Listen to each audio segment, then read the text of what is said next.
Et bah, quelle semaine!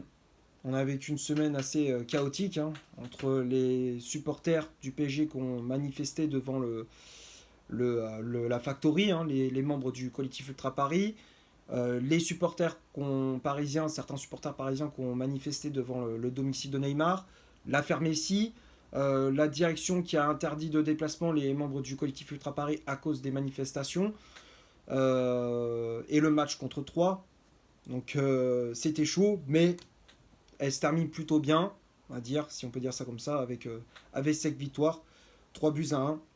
Et on se rapproche un petit peu plus du titre hein, au fur et à mesure des matchs. Mais je répète encore une fois, ce n'est pas encore assuré. Mathématiquement, c'est pas encore assuré. Hein. Il reste encore 4 matchs, il peut se passer encore plein de choses. La preuve, le week-end dernier, on avait perdu face à Lorient au Parc des Princes.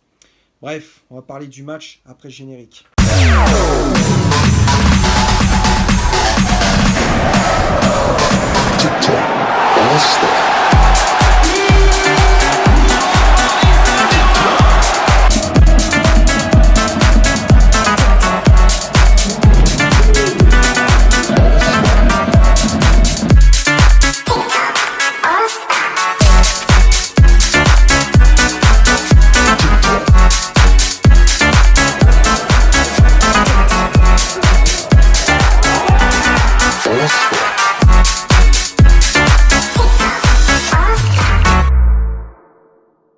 Salut à tous, amis parisiens, supporters du PSG, j'espère que vous avez la forme. Moi pour ma part, je vais plutôt bien.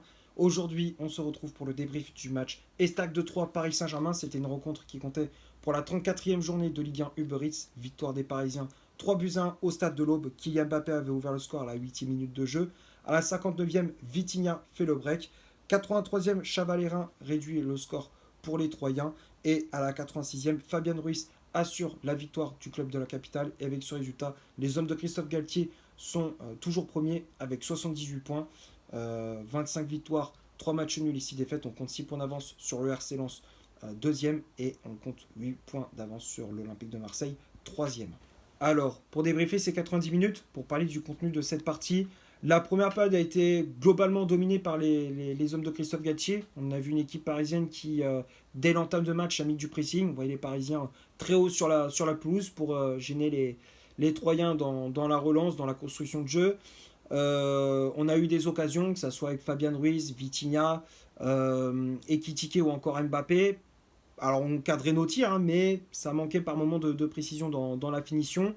Après, en termes d'intensité, bon, ça jouait à 2 à l'heure. Hein, tu sais, comme on le sait, le PSG cette saison, ça joue PPR, ça joue à 2 à l'heure, ça fait 15 touches de balle avant de faire la passe. Ça fait toujours des passes en arrière, il n'y a pas beaucoup de prise de risque. Donc, ouais, l'intensité, il n'y en avait pas du côté du PSG. Bon, on arrive tout de même à ouvrir le score hein, grâce à Kylian Mbappé à la 8e minute, sur un centre de Vitinha dévié par un défenseur troyen. Ce ballon rebondit sur la transversale de Gauthier Gallon, gardien de l'Estac, et puis Mbappé qui reprend de la tête au second poteau, donc ça fait 1-0. Donc on ouvre le score, on pousse pour mettre le deuxième, mais on n'y arrive pas. 3, on a de la chance, 3 était en manque d'inspiration sur les phases offensives, hein. Même s'ils ont eu une grosse occasion en fin de première période avec une tête d'un attaquant de 3. Je ne sais plus qui c'est qui avait fait une déviation de la tête, mais ça a été détourné par Gigio Donnarumma. Donc à la mi-temps, il y avait 1-0 pour Paris. La deuxième période, les hommes de Galtier continuent leur domination. On est dans la continuité de ce qu'on avait vu en première période. Euh, on inscrit le deuxième but grâce à Vitinha sur une belle ouverture de Marco Verratti.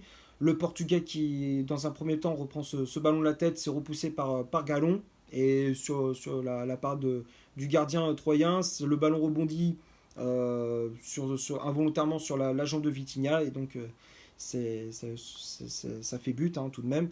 2-0, hein, même si c'est un but pourri, bon, on prend quand même, hein, ça c'est clair, on va pas cracher dessus. Donc 2-0, Paris qui est dans la gestion. On a eu tout de même peur à la fin du match, dans les 10 dernières minutes, avec Chavalérin qui marque de la tête sur un centre côté gauche. Hein. L'action, Danilo, je sais pas ce qu'il fait, il est pas au marquage. Donnarumma, le positionnement, il est mauvais. Pour moi, le but, il y a trop d'erreurs. Il y a trop d'erreurs sur ce but. Faut revoir ça. On peut pas avoir un clean sheet. On peut pas terminer le match avec un clean sheet en ce moment. Avec Paris, c'est pas ça.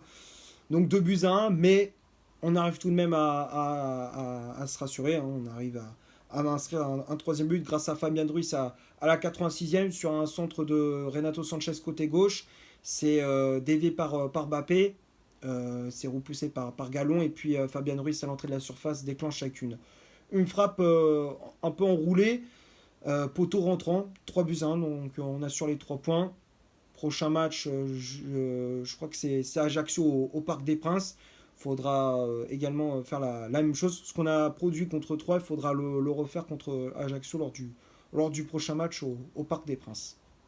Maintenant, on va passer à la composition d'équipe que Christophe Galtier a mis en place pour ce match. L'11 de départ, je te l'affiche juste ici. Donc c'était un 3-5-2 avec Gigio Donnarumma dans les cages. La défense à 3, c'était Sergio Ramos à droite, Marquinhos dans l'axe avec le brassard de capitaine et Danilo Pereira à gauche. Le milieu de terrain, on a vu Marco Verratti positionné en 6, Fabian Ruiz et Vitinha en relayeur, les pistons Warren Zaïre-Emery à droite et Juan Bernat à gauche, et le duo d'attaque c'était Hugo Ekitike associé à Kylian Mbappé. Les changements effectués par l'entraîneur français, on avait l'entrée en jeu de Carlos Soler à la place de Hugo Ekitike, l'entrée en jeu du milieu portugais Renato Sanchez à la place de Marco Verratti, et pour finir, le jeune Ismaël Garbi à la place de Vitinha. Voilà pour la composition d'équipe. Il y a eu des changements, c'est vrai, avec la titularisation de Hugo Ekitike à la place de Messi suspendu. Enfin, il était suspendu. Hein. Normalement, c'était 2 semaines. Finalement, le PSG a levé la suspension de l'Argentin. Ouais, encore une décision incompréhensible de la direction. Euh, on a vu aussi la titularisation de Warren Zaïre-Emery. Alors même si ce n'est pas son poste, hein, mais il était là. Hein, il a joué 90 minutes, enfin, hein, il était temps. Donc voilà, après c'est du classique. Hein, on a revu Verratti, on a revu Vitinha, Fabien Ruiz. Bref, c'est du classique.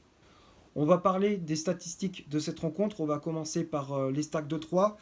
Les Troyens ont eu 40% de possession de balle, 6 corners, 4 tirs au total dont une frappe cadrée, 1 hors-jeu de signalé. Du côté du PSG, 60% de possession de balle, 6 corners, 23 tirs au total dont 12 tirs cadrés, 2 hors-jeu signalés. Donc quand on regarde les chiffres, c'était clairement, on voyait que le ballon était clairement pour les Parisiens, les occasions également. C'était quasiment une attaque-défense tout le long de la partie. Hein. Pas grand chose à dire. Les Troyens, comme je disais, ils étaient en manque d'inspiration et nous, on a su faire la différence avec le pressing, un tout quoi. Même s'il n'y avait pas d'intensité, on a su faire quand même on a su faire la différence. Bon, les tops et les flops. Écoute, je vois pas de flop en particulier.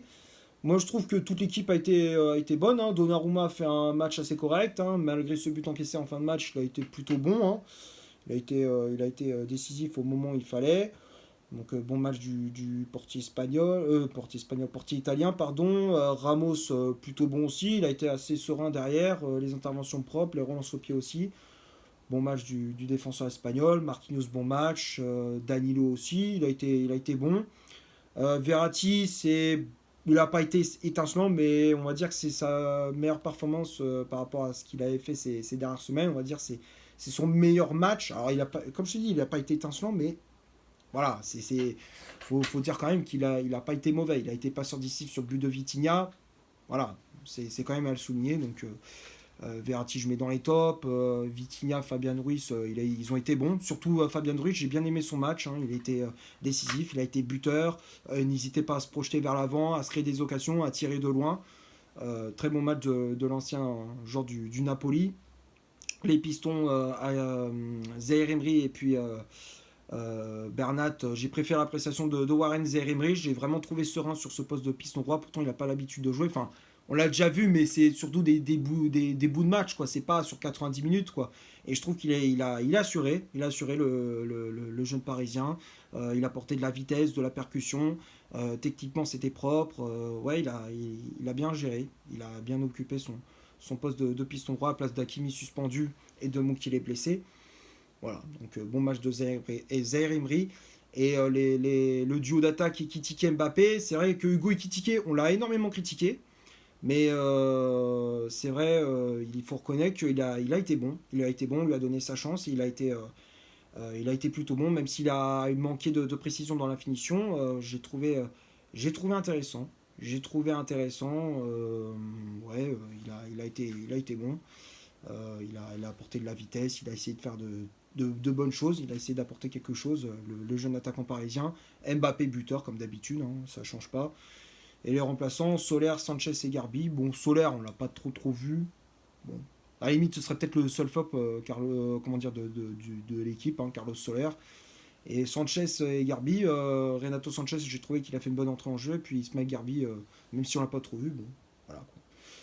Je pense avoir fait à peu près le tour pour ce Estac 2-3 Paris Saint-Germain.